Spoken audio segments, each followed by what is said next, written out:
Assalamu alaikum assalam wa rahmatullahi ta'ala wa barakatuhu. Insha Allah ko malam zai iya bayyana mana Sunana Yahuza Uba Musa Bunkure. na malam Yahuza. Malam Yahuza, dangane da wannan fitowa da aka yi, ko za a iya faɗaɗa mana manufa da asasi na wannan fitowa? So ita wannan fitowa da muka yi tana da manufofi da yawan gaske, ma'ana tana da hadafofi masu yawan gaske, sai dai mu kawo iya wanda muka iya lahabi, ma'ana iya abin da muka iya fahimta a cikin wannan fitowa ta Aba Abdullahi alaihi salatu wassalam. Farko dai Imam Hussein alaihi salatu wassalam ya fito ne da hadafi. Menene hadafin fitowar Imam Hussein? Shine qurbatin ila Allah, ma'ana ya fito saboda umarnin Allah subhanahu wataala, ba kamar inda wasu ke cewa Imam Hussein ya fito domin mulki ba. A'a, la, Imam Hussein ya fito ya sadaukar ne domin qurbatin ila Allah subhanahu wataala. Saboda me? Saboda umarni ne na Allah subhanahu wataala. Wannan shine dalili. Mu kuma muna koyi da su ne, irin abin da ya faru gare su, to mun fito ne domin mu dan ji kaɗan, domin ba za mu kaɗan ɗin ma ba ji muka yi ba. Ma'ana dai malam an fito ne domin juyayi da kuma tuno irin azabtarwa da aka yi masu. Shine makasudin magana da nake ma kenan yanzu. Domin me?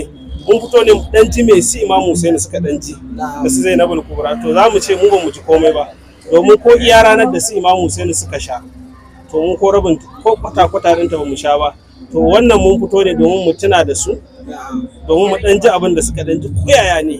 Yawwa, wannan shine makasudin. Malam, wannan fitowar zan iya tambaya in ce ka fatanin al'ummar musulmin duniya ne kuka fito domin jin wannan radadi da irin azabtarwa, ko iya ko kaɗai ne kuka wannan? To idan kai magana kafatan din duniya ne sai mu ce haka ne.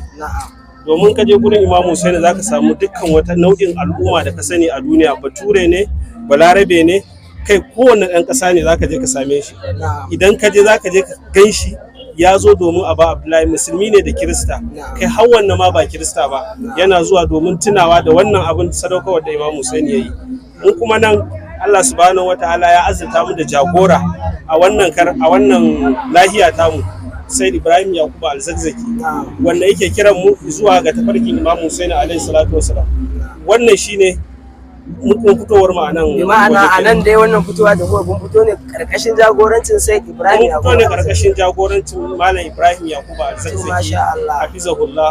Amma kamar wayanda ba su fahimci shi kiran Malam Ibrahim Yakubu Al-Zakzaki wani irin jan hankali za a musu. So shi daman kira, idan kana kira wani zai fahimce ka a hankali, wani kuma an masa shamaki.